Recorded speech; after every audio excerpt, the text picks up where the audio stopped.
So hello, good evening all. Now let's start the class.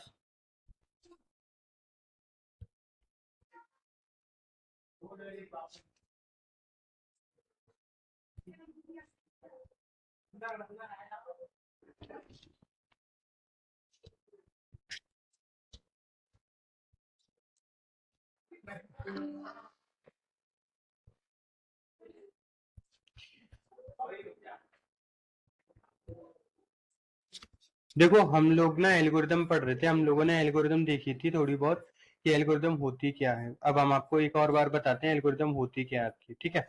देखो हमने algorithm के बारे में आपको एक्सप्लेन किया था, क्या एक्सप्लेन किया था। एल्गोरिदम क्या है?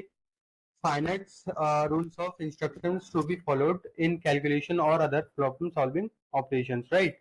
तो हमने यहाँ पे आपको ये कहा था कि स्टेप बाय स्टेप जो प्रोसेस होती है वो आपकी एल्गोरिदम कहलाती है, ठीक है। तो हमने आपको ये बताया और आपको एग्जांपल दिया था हमने कि अगर आप किसी भी काम को करने जाएंगे तो आपको एक एल्गोरिदम की नीड होगी। और बहुत सारी चीजें हमने आपको बताई थी एल्गोरिदम के बारे में कि जैसे अगर आपको कोई रेसिपी फॉलो करना हो तो वहां पे भी आपके स्टेप्स लिखे होते हैं कि इसके बाद ये स्टेप होगा, इसके बाद ये स्टेप होगा। और उसका एग्जाम्पल भी हमने दिया था, जैसे अगर आपको चाय बनाना हो तो चाय बनाने के लिए आपको स्टेप्स लिखना होंगे, ठीक है, कि इसके बाद ये कर किया जाएगा, उसके बाद ये स्टेप, उसके बाद ये स्टेप, उसके बाद ये स्टेप, ठीक है, राइट। तो ये थी आपकी एल्गोरिदम। एल्गोरिदम होती क्या है कि जहां पे हमारी प्रॉब्लम सॉल्व होती है स्टेप बाय स्टेप में, ठीक है। हम क्या करते हैं, प्रॉब्लम को अपनी को कैसे किस तरीके से सॉल्व करते हैं। प्रॉब्लम को सॉल्व करने के लिए हम सिंपली ये करते हैं कि अपनी प्रॉब्लम को हम स्टेप्स में डिफाइन कर देते हैं कि इसके बाद हमें ये करना है, हमें इसके बाद ये करना है, इसके बाद हमें ये करना है। तो इस तरीके से हम प्रॉब्लम को स्टेप्स में डिवाइड कर देते हैं। वहां पे हमारी जो स्टेप्स होते हैं उसमें हमारी प्रॉब्लम जो है ना सॉल्व हो रही होती है। फाइनाइट नंबर ऑफ स्टेप्स का मतलब ये होता है कि आप लिमिटेड स्टेप्स लिखें, ज्यादा स्टेप्स ना लिखें। जैसे एक प्रॉब्लम है, आप उसके लिख रहे हैं 10 12 14 जो है ना लाइंस लिख रहे हैं, तो इससे कोई अच्छा ऑप्टिमाइजेशन नहीं होगा हमारे एल्गोरिदम का। हमें क्या चाहिए कि हम कम से कम लाइंस में कोड लिखें और अच्छे से अच्छा जो है ना एल्गोरिदम लिखें। तो ये होती है आपकी एक्चुअल में एल्गोरिदम। देखो एल्गोरिदम में होता क्या है कि आप कोई इनपुट देते हैं, मतलब क्या करते हैं एल्गोरिदम में क्या होता है कि आप इनपुट देते हैं, उसके बाद में जो एल्गोरिदम होती है उसको एग्जीक्यूट कराने के लिए, ठीक है, उसमें क्या होता है आपकी जो प्रोसेस होती है वो एल्गोरिदम के अंदर लिखी होती है, राइट। तो वो आपको फॉलो कराना होती है। तो जब आप उसको फॉलो कराते हैं तब जाके हमारे पास में क्या आता है, एक आउटपुट आता है, राइट। तो ये है आपकी एक्चुअल में एल्गोरिदम। अब देखिए यूजेस ऑफ एल्गोरिदम में हमने क्या देखा था। हमने यूजेस देखे थे एल्गोरिदम के कि कंप्यूटर साइंस में एल्गोरिदम का क्या यूज है, ठीक है। हमने आपको बताया था कि जब भी आप कोई कंप्यूटर प्रोग्राम बनाओगे, कोई भी प्रोजेक्ट बनाओगे, तो वहां आपको एल्गोरिदम की नीड होगी। आप एल्गोरिदम के थ्रू अपने प्रोजेक्ट का क्या करोगे, वहां पे आप एल्गोरिदम के थ्रू को डिवाइड करोगे स्टेप्स में कि मुझे सबसे पहले क्या करना है, रिक्वायरमेंट फाइंड करनी है, रिक्वायरमेंट फाइंड करने के बाद में उसको डिजाइन करना है, फिर उसका कोड करना है, फिर उसकी टेस्टिंग करनी है। तो इस तरीके से हम क्या करते हैं वहां पे अपनी एक एल्गोरिदम बनाते हैं जहाँ पे हम स्टेप्स लिखते हैं, फेजेस लिखते हैं कि ये मेरे फेजेस है और मैं इनमें एल्गोरिदम को डेवलप करूंगा अपनी, ठीक है, राइट। ये होती है आपकी एल्गोरिदम एक्चुअली में। उसके बाद में आपकी आपकी मैथमेटिक्स में आप अगर आप देखोगे तो मैथमेटिक्स में क्या होता है कि जब भी आप कोई प्रॉब्लम सॉल्व कर रहे होते हैं तो प्रॉब्लम सॉल्व करने के लिए हमें क्या करना पड़ता है, स्टेप बाय स्टेप चलना पड़ता है। जैसे अगर हम फॉर्मूला को पुट करते हैं या फॉर्मूला रखते हैं तो हमें स्टेप बाय स्टेप चलना पड़ता है कि नहीं चलना पड़ता। कि फॉर्मूला अगर हमने लिखा तो फिर हम उसमें वैल्यू पुट करेंगे, फिर वैल्यूज को सिंप्लीफाई करेंगे, ठीक है। अगर कहीं कॉम्बिनेशन बन रहा होगा तो हम उसको फाइंड करेंगे, राइट। तो यहाँ पे मैथ्स का जब क्वेश्चन सॉल्व करने बैठते हैं आप, तो वहां पे हम इसी तरीके से क्या करते हैं, स्टेप बाय स्टेप चलते हैं, ठीक है। जैसे लीनियर इक्वेशन होती है आपकी, राइट। और उसके बाद में शॉर्टेस्ट पाथ का वो होता है, ठीक है, ऑप्टिमल सॉल्यूशन होता है। ऑप्टिमल सॉल्यूशन क्या बताया था हमने, जो आपका बेस्ट सॉल्यूशन होता है, सबसे अच्छा सॉल्यूशन होता है, उसको हम बेस्ट सॉल्यूशन वो ऑप्टिमल सॉल्यूशन कहते हैं, राइट। तो ये होती है आपकी मैथमेटिकल ऑपरेशन रिसर्च में हमने बताया था। ऑपरेशन रिसर्च क्या था, जहाँ पे हमें डिसीजन लेने हो रहे होते हैं। जैसे आपके आज के टाइम पे क्या है कि जैसे ट्रांसपोर्टेशन है, लॉजिस्टिक्स है, रिसोर्सेज एलोकेशन है। जैसे हमने आपको बताया था कि अगर एक फूड डिलीवरी वाली कंपनी है तो वो क्या करेगी, फूड डिलीवर करने के लिए वो एक ऐसी एल्गोरिदम बनाएगी कि जो उसका डिलीवरी मैन है तो कम टाइम में हर एक उसके पास यूजर के पास पहुंच जाए जो वो काम कर रहा है ना उसके ऊपर, और कम खर्चा हो इसमें, ठीक है। तो उसके लिए एक एल्गोरिदम बनाया जाता है। आर्टिफिशियल इंटेलिजेंस बिना एल्गोरिदम की चल नहीं सकती, इसमें तो एल्गोरिदम बनानी पड़ेगी। इसमें तो हर जगह पे एल्गोरिदम है, हर लाइन पे आपके नई एल्गोरिदम दिखेगी, राइट।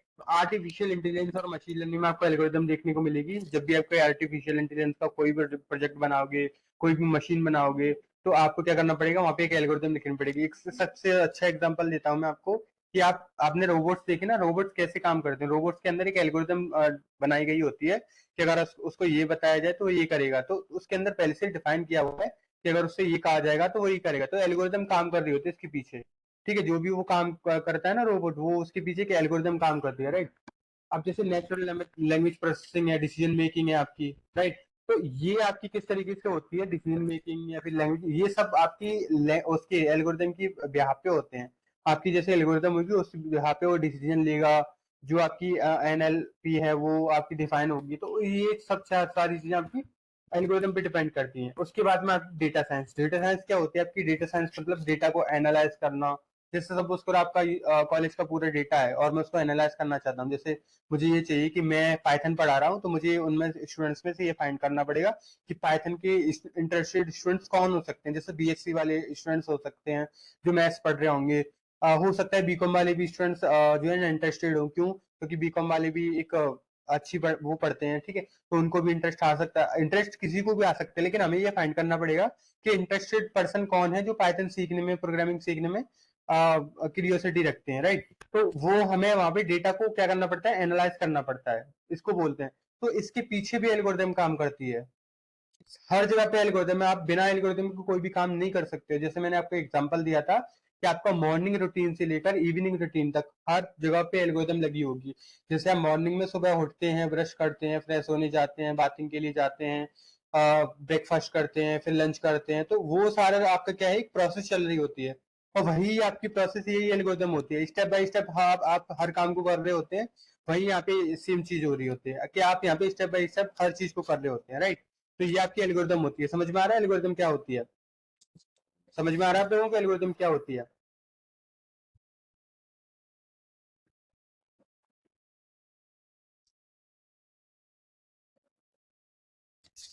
ये देखें, अब आते हैं हम एल्गोरिदम की उस पे। क्या है? Algorithms can simple and complex depending on what you want to achieve, ठीक है। एल्गोरिदम आपकी सिंपल भी हो सकती है और हार्ड भी हो सकती है। क्यों? क्योंकि ये आपकी डिपेंड करती है आप क्या अचीव करना चाहते हैं, आपकी प्रॉब्लम किस टाइप की है। अब जैसे सपोज करो कि मुझे आर्टिफिशियल इंटेलिजेंस का एक प्रोजेक्ट बनाना है, तो हो सकता है वहां पे आपका जो प्रोजेक्ट हो, जो भी आप एल्गोरिदम लिख रहे हैं, तो वहां पे एल्गोरिदम आपकी कॉम्प्लेक्स हो। चलो एक काम करते हैं, आपको कुछ दिखा देते हैं।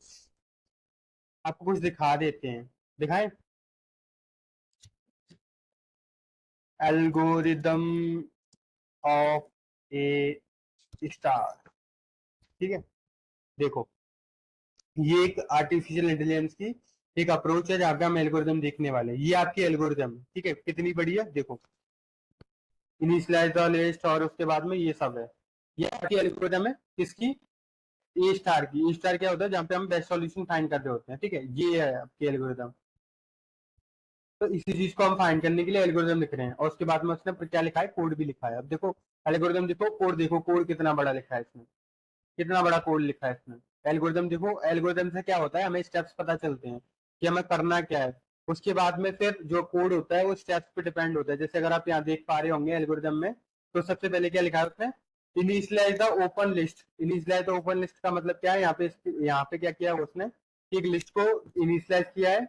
और यही एक लाइन है जो तीन चार लाइनों को घेरे हुए है। देखो, कंस्ट्रक्ट सेल है के बाद में उसने एक लिस्ट को इनिशियलाइज किया, right.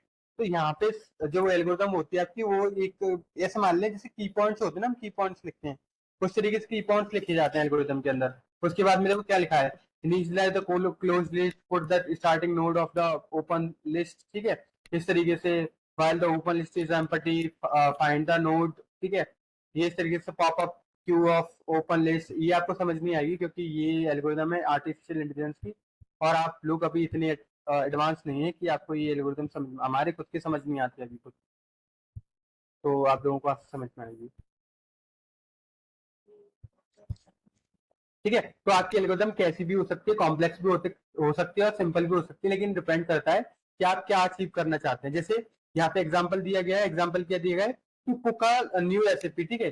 To reads the instructions and steps executed them one by one in a given sequence. The result thus obtained a new dish is cooked perfectly. ठीक है, ये आपकी, तो क्या है कि आप जब एल्गोरिदम लिखोगे तो मे बी आपकी प्रॉब्लम पे डिपेंड करेगी वो कि आपकी प्रॉब्लम किस टाइप की है। ठीक है, तो ये होता है आपका प्रॉब्लम का जो बिहेवियर है वो। उसके बाद में पूछ रहा है कि what is the need of algorithm, क्या नीड है एल्गोरिदम की। तो एल्गोरिदम की एक्चुअल में नीड क्या है, देखो algorithm are necessary for solving complex problem. ठीक है, इफिशिएंट एंड इफेक्टिवली। क्या कह रहा है कि इफिशिएंट एंड इफेक्टिवली, इफिशिएंट का मतलब क्या होता है, इफेक्टिवली, इफेक्टिवली का मतलब क्या होता है वो आपको अच्छी तरीके से पता हुआ कि काम को बहुत ज्यादा अच्छे से करने के लिए, हमें इफिशिएंट वे में करने के लिए, जिसमें कोई भी एम्बिग्यूटी ना हो, कोई भी एरर ना हो, ठीक है, काम बहुत आसानी से हो रहा हो, उसको बोलते हैं एफिशिएंट एंड इफेक्टिवली। ठीक है, तो क्या कह रहे हैं, कॉम्प्लेक्स प्रॉब्लम को सॉल्व करने के लिए इफिशिएंट और इफेक्टिवली आंसर ढूंढने के लिए किसका यूज करते हैं हम लोग, एल्गोरिदम का। और क्यों हमें नीड पड़ रही है एल्गोरिदम की, क्योंकि हमें चाहिए effective and effectively problem solving, right, इसलिए हम एल्गोरिदम का यूज कर रहे हैं। उसके बाद में the help of automate process and make them more reliable, faster and easier to perform. ठीक है, क्या मतलब है इसका कि ऑटोमेट करता है किसको, एल्गोरिदम, हमारे जो कोड होता है ना उसको रिलायबल बना देता है, फास्टर बना देता है और इजी बना देता है परफॉर्म करने के लिए। क्या होता है इसमें इजी बनाने का मतलब क्या है कि स्टेप्स में जब आप लिख लोगे उसको तो आपको पता होगा कि कोड में आगे क्या लिखना है, अगले स्टेप में क्या लिखना है। ठीक है, ये होती है आपकी। उसके बाद में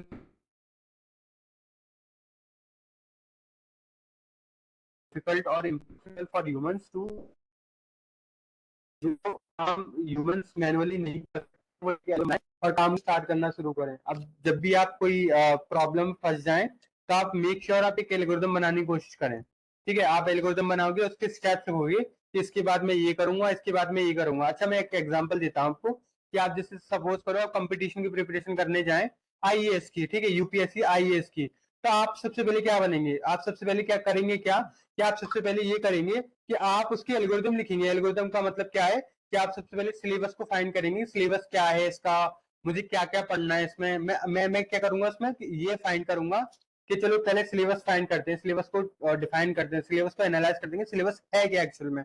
उसके बाद में सिलेबस को डिवाइड कर दूंगा कि मुझे ये करना है, इसके बाद ये करना है, इसके बाद ये करना है। तो जो मैं स्टेप्स बना रहा हूँ वहां पे वही मेरी एल्गोरिदम हो जाएगी। जैसे हम बनाते हैं ना कि आज मैं मैथ पढ़ूंगा, कल मैं फिजिक्स पढ़ूंगा, परसों मैं केमिस्ट्री पढ़ूंगा, फिर उसके बाद मैं पाइथन प्रोग्रामिंग पढ़ूंगा, फिर मैं साइबर सिक्योरिटी पढ़ूंगा, फिर मैं हैकिंग पढ़ूंगा। तो इस तरीके से मैं वहां पे स्टेप्स में डिवाइड कर देता हूँ। जैसे पीरियड्स होते हैं ना, आपकी पीरियड्स क्लासेस में लगते हैं, तो जो क्लासरूम में पीरियड्स लगते हैं तो वो 1 by 1 लगते हैं। जैसे अभी फिजिक्स का हो गया, फिर मैथ्स का हो गया, फिर केमिस्ट्री का हो गया, इस तरीके से 1 by 1 स्टेप बाय स्टेप चलते हैं ना।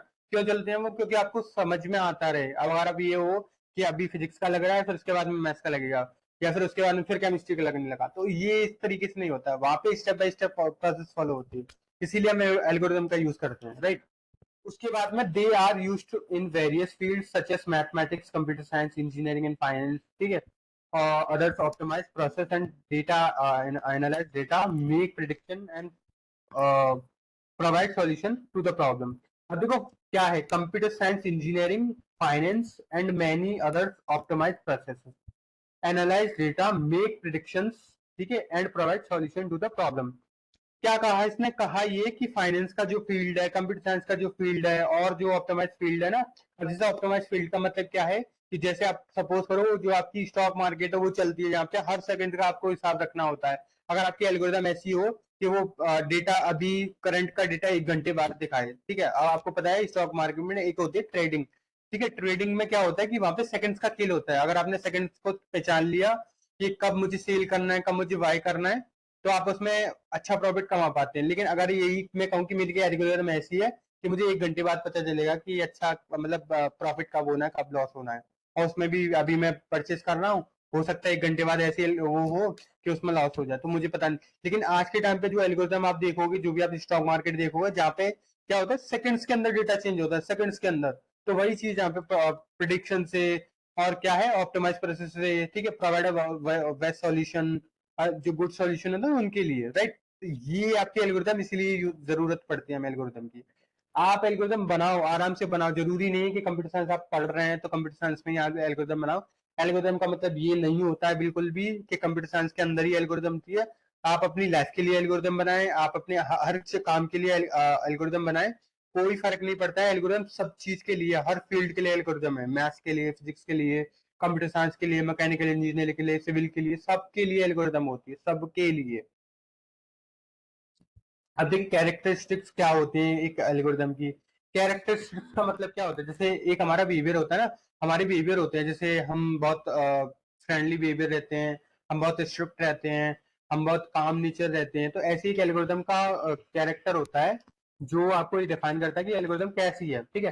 Well defined inputs, well defined का मतलब होता है कि आप जो भी एल्गोरिदम बना रहे हैं उसमें ये डिफाइन कर दें पहले कि जो इनपुट आपको देने हैं वो क्या क्या है, राइट।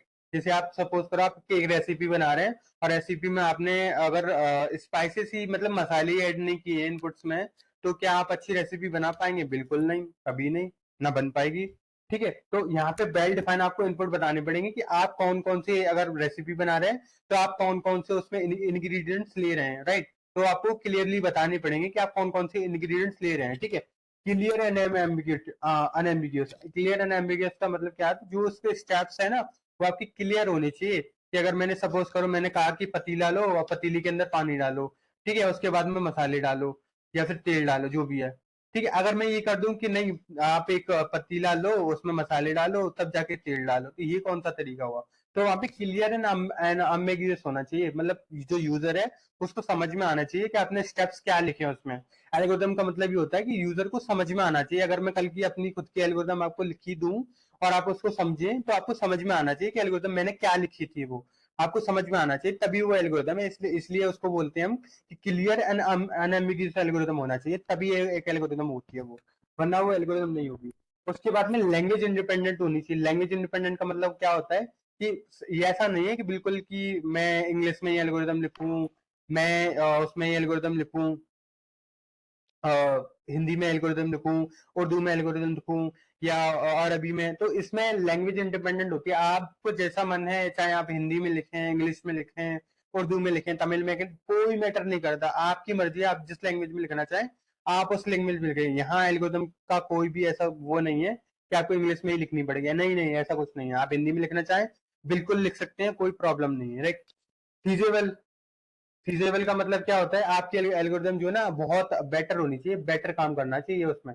बेटर काम करने से मतलब क्या है कि आपने अगर रेसिपी की एल्गोरिदम लिखी है तो उसमें जो आपने स्टेप्स लिखे ना, तो वो फीजेबल होने चाहिए। फीजेबल का मतलब क्या होता है, फीजेबल का मतलब क्या होता है, क्या समझ रहे हैं आप फीजेबल से? फीजेबल से मतलब ये होता है कि आप जो भी डिश बना रहे हैं ना, वो डिश अच्छी बननी चाहिए, मतलब ये है फीजेबल से। उसका जो डिश है वो अच्छी बननी चाहिए, कहीं ऐसा ना हो कि कहीं जला दिया, कहीं कुछ कर दिया, या नमक ज्यादा कर दिया, या मिर्ची ज्यादा कर दी, तो फिर नहीं नहीं नहीं, तो रहने दो, फिर तुमने बना लिया एल्गोरिथम, हम तो ऐसे ही ठीक है मुझे।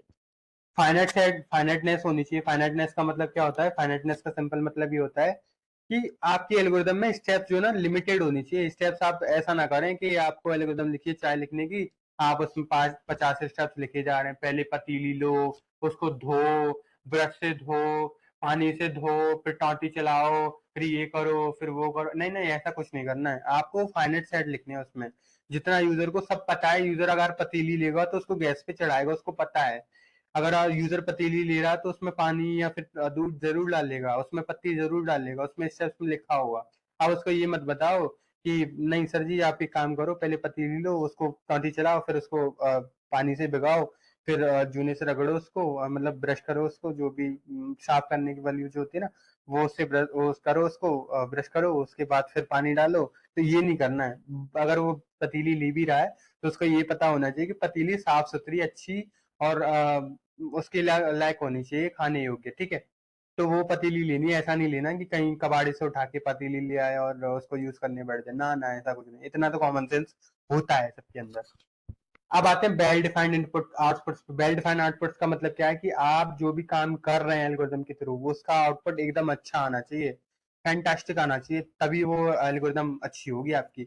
अगर आपकी एल्गोरिदम में ऐसा कुछ है कि आउटपुट ही नहीं आ रहा है, या फिर आपकी एल्गोरिदम बीच में ही कोलैप्स कर गई, बेकार हो गई, या फिर चल ही नहीं रही है, तो ऐसा नहीं होना चाहिए। बीच में कोई स्टेप्स ऐसा हुआ जो अनएम्बिगस है, ठीक है, जिसमें कंफ्यूजन हो रहा है, और यूजर जो कर रहा है काम, जैसे चाय बना रहा था मैं, और मैं कुछ ऐसा, मतलब उसने ये कहा कि शक्कर डालनी है। अब शक्कर तो बतासे भी होते हैं, शक्कर तो आपका जो क्या बोलते हैं उसको, चनौरी जिसको बोलते हैं ना, वो भी होती है।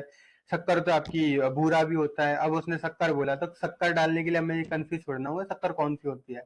मैं गुड़ भी डाल दूं तो गुड़ भी, चाय बनती है ना गुड़ की भी, तो वो भी शक्कर ही है ना। तो यहाँ पे जो आपकी एल्गोरिदम है उसका रिजल्ट अच्छा आना चाहिए, बस ये एल्गोरिदम का मतलब होता है।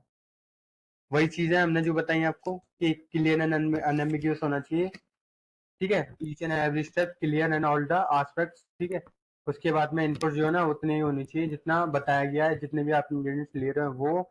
और वेल डिफाइंड आउटपुट का मतलब क्या है कि एक मिनिमम एक आउटपुट तो आना चाहिए। अब देखो, जब आप एल्गोरिदम बना रहे हो तो सिंपल मतलब ये है कि आपका एल्गोरिदम काम करना चाहिए, उससे कुछ आउटपुट जनरेट होना चाहिए, ठीक है।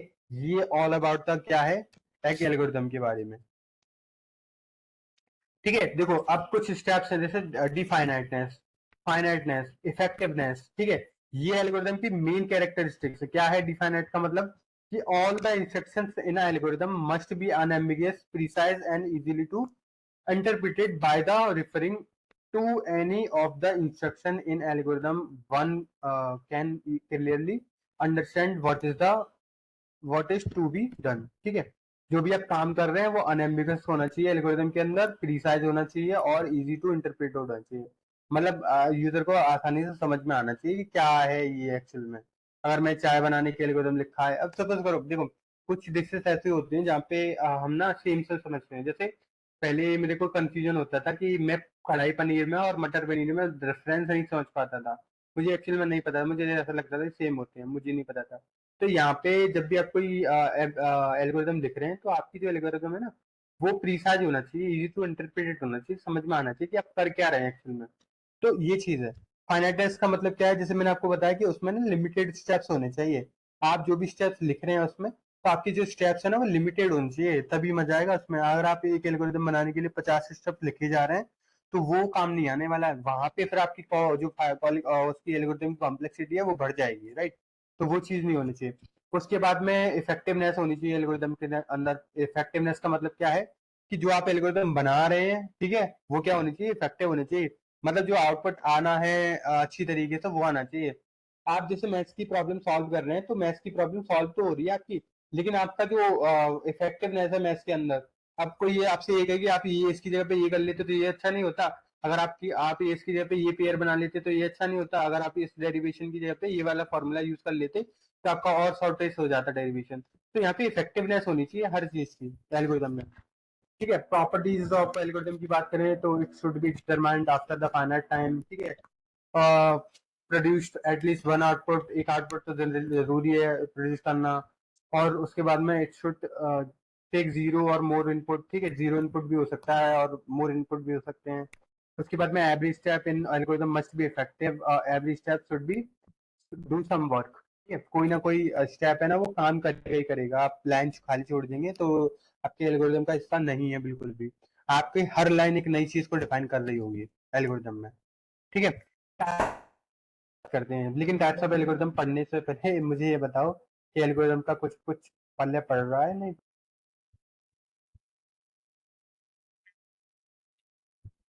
तो देखो, अब आते हैं टाइप्स ऑफ एल्गोरिदम पे। टाइप्स ऑफ एल्गोरिदम क्या होते हैं, जैसे एल्गोरिदम आप बना रहे हैं तो उसमें कौन कौन से टाइप होते हैं आपकी, तो उनके बारे में बात कर रहा हूँ। जो जितने भी टाइप हैं, अभी ये जितने भी टाइप पढ़ने वाले हैं कंप्यूटर साइंस के टाइप हैं, ठीक है।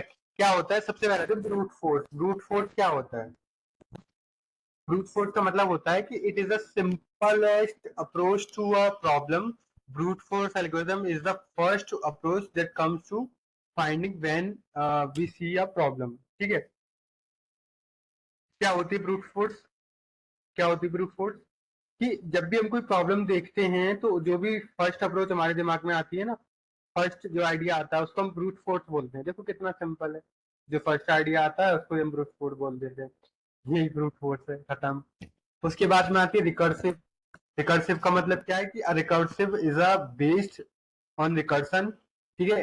In this case a problem is broken into several sub parts and called the same function again and again. क्या मतलब होता है इसका, क्या आप क्या करते हैं, प्रॉब्लम को क्या करते हैं, प्रॉब्लम को डिवाइड कर देते हैं, और जो प्रॉब्लम होती है ना तो उसी के जो पार्ट्स होते हैं उनको हम बार बार सॉल्व करते रहते हैं। अगेन एंड अगेन का मतलब क्या होता है कि जो प्रॉब्लम होती है ना उसको हम बार बार सॉल्व कर, जैसे अगर हमें मैथ्स का प्रॉब्लम सॉल्व करना हो तो एक बार हमने अगर फॉलो में पुट कर दिया तो जो वैल्यूज आ रही है तो हम उनको बार बार रखते रहते हैं जब तक हमारा आंसर नहीं आ जाता, राइट। तो ये है। उसके बाद में बैक ट्रैकिंग का मतलब क्या होता है कि जैसे सपोज करो कि आपको कोई भी प्रॉब्लम सॉल्व करनी है तो आपको कभी कभार ये करना पड़ जाता है कि आपकी प्रॉब्लम पहले से सॉल्व है और अब आप उसमें क्या करना चाहते हैं, प्रॉब्लम में एरर ढूंढना चाहते हैं।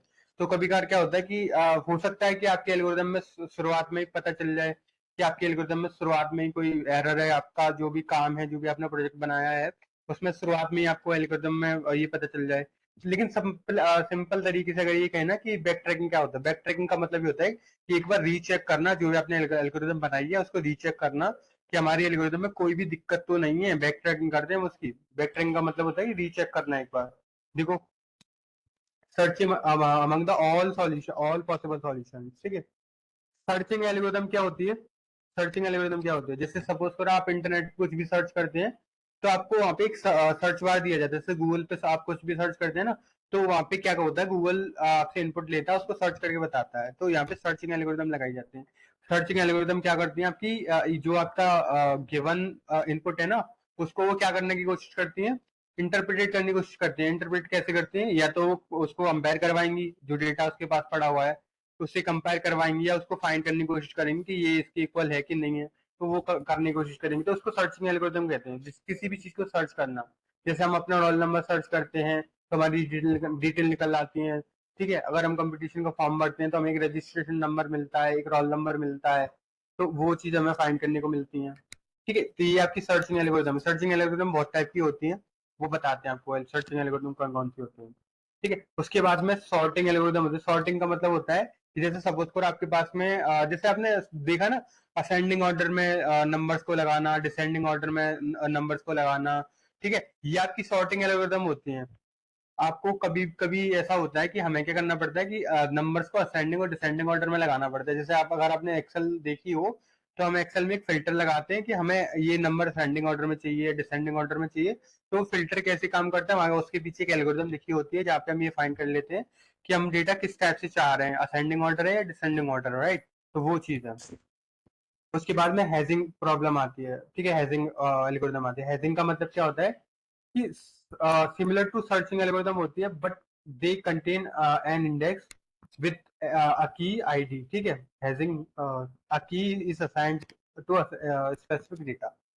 तो यहाँ पे क्या होता है कि आपकी की जो है ना, जैसे आपने ये कहा कि मुझे सर्च करना है मेरा रोल नंबर, आपके पास में डेटा पहले से दिया हुआ है, तो आप उसमें फाइंड करके बताते कि क्या मेरा डेटा इसमें है कि नहीं। आप सपोज करो कि मैं पढ़ता हूँ अगर कॉलेज में, सर्च कर रहा हूँ सेंट जेम्स कॉलेज की डेटाबेस में, तो क्या मैं फाइंड कर पाऊंगा उसको? कभी नहीं कर पाऊंगा। तो मेरे पास में की क्या है, मेरा रोल नंबर। तो मैं अपने रोल नंबर के थ्रू ये सर्च करने की कोशिश कर रहा हूँ कि मेरी डिटेल्स क्या है।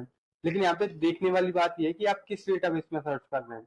अगर आप आगरा कॉलेज में पढ़ते हैं तो आगरा कॉलेज की डेटाबेस में चेक करने की कोशिश करें, ना कि सेंट जॉन्स के में। सेंट जॉन्स के में करेंगे तो क्या होगा? नहीं होगा, मिलेगा ही नहीं, ठीक है। डिवाइड एंड कॉन्कर का मतलब क्या होता है? डिवाइड एंड कॉन्कर का मतलब सिंपल ये होता है कि डिवाइड एंड कॉन्कर एक ऐसी अप्रोच है जहां पे हम अपनी प्रॉब्लम को क्या करते हैं, डिवाइड कर देते हैं बहुत सारे पार्ट्स में। जैसे हमारी कोई भी प्रॉब्लम है, जैसे मान के चलो ये मेरी एक प्रॉब्लम थी जो बहुत बड़ी थी। अब मैं क्या करूंगा, डिवाइड एंड कॉन्कर अप्रोच लगाऊंगा, इसको डिवाइड कर दूंगा सेवरल पार्ट्स में, ठीक है। मैंने इसको करा सेवरल पार्ट में, ठीक है। इसके बाद में फिर डिवाइड कर दो इसको, फिर इसके बाद फिर डिवाइड कर दो। तो जो मेरी एल्गोरिथम है, जो भी मेरी प्रॉब्लम है, मैंने उसको क्या किया, डिवाइड, उसमें पार्ट्स में डिवाइड कर दिया। अब क्या करूंगा मैं कि सपोज करो फर्स्ट पार्ट मैंने उठाया और इसको सॉल्व किया, ये सॉल्व हो गया।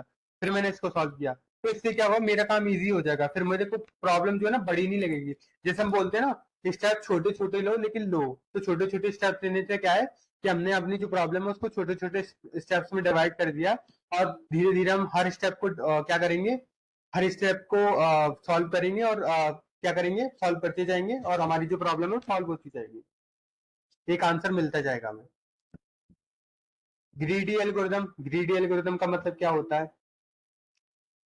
अब ग्रीडी एल्गोरिदम का ऐसे कुछ मतलब समझ लें, जैसे वो होते हैं ना कंजूस आदमी जो होते हैं, उसी तरीके से ग्रीडी एल्गोरिदम का मतलब समझ। ग्रीडी एल्गोरिदम इस तरीके से काम करती है कि जब हमें आंसर चाहिए अच्छा वाला, तो कभी कभार क्या होता है कि हमें ना रिसोर्सेज बचाने पड़ते हैं। तो जो रिसोर्सेज बचते हैं आपके, वो ग्रीडी एल्गोरिदम के थ्रू बचते हैं, राइट।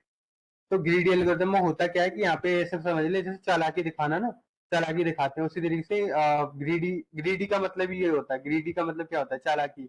चालाकी एल्गोरिदम होती है, चालाकी एल्गोरिदम मतलब यहाँ पे हम क्या करते हैं, अपनी रिसोर्सेज को, अपनी लाइबिलिटीज को बचाते हैं। हमें अपना आंसर ढूंढना है। अब सपोज करो कि मैं ये कहता हूँ कि मुझे आईएएस की प्रिपरेशन करनी है, लेकिन मेरे पास में बुक्स नहीं है। अब यहाँ पे चालाकी लगाओ कि चालाकी बुक्स नहीं खरीदने की चालाकी क्या है। तो आप क्या करोगे, सिंपल आप इंटरनेट पे सर्च करोगे कि मुझे ई पीडीएफ मिल जाए, ठीक है, पीडीएफ फाइल मिल जाए, ई बुक्स मिल जाए, ठीक है। तो ई बुक्स मिल जाने से क्या होगा, मैंने फिजिकल बुक्स खरीदने की नीड नहीं पड़ेगी, मेरे पैसे बच जाएंगे। यहाँ पे मैंने चालाकी दिखा दी कि मैंने जो अपनी वो थी ई बुक्स ले ली, कौन सी, मेरा काम चल गया, ठीक है। तो यहाँ पे चालाकी दिखाना होती है। ग्रीडी का मतलब होता है। डायनामिक प्रोग्रामिंग एल्गोरिथम क्या होता है, डायनामिक मतलब जहाँ पे, जैसे मैंने आपको उसका एग्जांपल दिया था ना, आपका स्टॉक मार्केट का, तो यहाँ पे डायनामिक प्रोग्रामिंग होती है आपकी। डायनामिक का मतलब होता है कि आपकी प्रॉब्लम जो है ना, हर स्टेप के बाद में स्टेप चेंज होता है उसमें, मतलब डिफरेंट हो जाता है उसमें। डायनामिक का मतलब ये होता है कि चेंजिंग होना, हर स्टेप के बाद में चेंजिंग होना, सेम चीज नहीं रहती है, हर स्टेप के बाद चेंजिंग हो जाना, ठीक है। जैसे स्टॉक मार्केट में होता है, हर सेकंड में चीजें चेंज होती हैं, प्राइस फ्लक्चुएट होता है, मार्केट फ्लक्चुएट होती है, तो उसी तरीके से यहाँ पे हर चीज आपकी फ्लक्चुएट होती है। तो उस वजह से हमें क्या करना पड़ता है, डायनेमिक प्रोग्रामिंग का यूज करना है। डायनेमिक डीपी एल्गोरिथम बोलते हैं इसको, राइट, ठीक है। रेंडमाइज एल्गोरिथम, रेंडमाइज एल्गोरिथम के क्या मतलब है, रेंडमाइज का मतलब क्या है बताओ। रेंडमाइज का मतलब ये होता है कि रेंडमली किसी भी नंबर को पिकअप करना होता है और उससे हमें आंसर फाइंड करना होता है। तो हम जब क्या करते हैं, रेंडमाइज एल्गोरिथम का यूज करते हैं, ठीक है। ये आपकी रेंडमाइज एल्गोरिथम है, राइट। अब के उसके बाद में आते हैं कि एडवांटेज और डिसएडवांटेज क्या है। देखो, हर चीज के एडवांटेज होते हैं, डिसएडवांटेज होते हैं। यहाँ पे भी एडवांटेजेस है आपको। तो क्या है इसमें, पहला एडवांटेज, इजी टू अंडरस्टैंड होती है। An algorithm is step wise representation of solution to a given problem. Problem का एक स्टेप बाय सॉल्यूशन रिप्रेजेंटेशन होता है, जहाँ पे हम प्रॉब्लम को सॉल्व कर पाते हैं, right. In algorithm to the problem is broken down into smaller pieces. हम क्या करते हैं, अपनी प्रॉब्लम को स्टेप्स में डिवाइड कर लेते हैं, टुकड़ों में तोड़ लेते हैं, तब जाके उसको प्रॉब्लम सॉल्व करते हैं। तो हमें ये बेनिफिट है अपनी एल्गोरिथम से, ठीक है, एडवांटेज है। डिसएडवांटेज इसमें क्या है, writing an algorithm takes a long time and it is time consuming. एक एल्गोरिथम लिखना इतना आसान काम नहीं होता जितना हम सोचते हैं। एल्गोरिथम लिखने के लिए आपको, जैसे मैंने बोला ना, इफेक्टिव और एफिशिएंट होना चाहिए। तो इफेक्टिव एंड एफिशिएंट एल्गोरिथम लिखने के लिए आपको बहुत टाइम लग सकता है। और जैसे कहे ना, फ्रस्ट्रेशन होती है किसी भी काम को करने में, ऐसे एल्गोरिदम में होती है।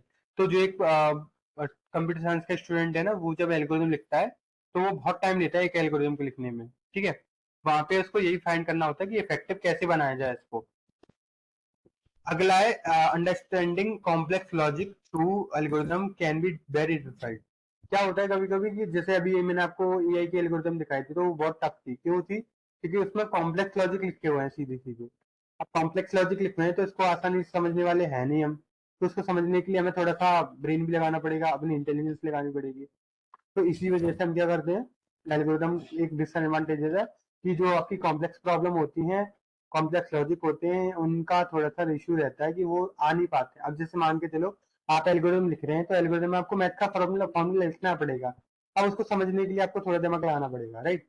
और उसके बाद में branching and looping. Branching and looping का मतलब होता है कि हम क्या करते हैं, एक प्रॉब्लम को सेवरल उसमें ब्रांचेस में डिवाइड कर देते हैं। जैसे एक पेड़ की टहनी होती है, पेड़ होता है ना, पेड़ के तने होते हैं, पेड़ के तने के बाद में उसमें बहुत सारे वो होते हैं। तो उस तरीके से हम क्या करते हैं, उसकी ब्रांचिंग कर देते हैं। लूपिंग का मतलब कि किसी भी स्टेप को वापस से एग्जीक्यूट कराना होता है, तो वहाँ पे लूपिंग का इस्तेमाल करते हैं। तो यहाँ पे डिसएडवांटेज है उसका। जैसे सपोज करो मुझे 100 तक गिनती प्रिंट करनी है, तो मैं हर स्टेप को बार बार नहीं लिखूंगा कि पहले मैं लिखूंगा क्या बोलते हैं उसको, प्रिंट 1, प्रिंट 2, प्रिंट 3, प्रिंट 4। तो मैं एल्गोरिथम में ऐसे नहीं कर सकता, तो दिक्कत ये है। हाउ टू डिजाइन एल्गोरिथम, देखो एल्गोरिथम डिजाइन करेंगे कल। अब फिलहाल क्लास को खत्म करते हैं।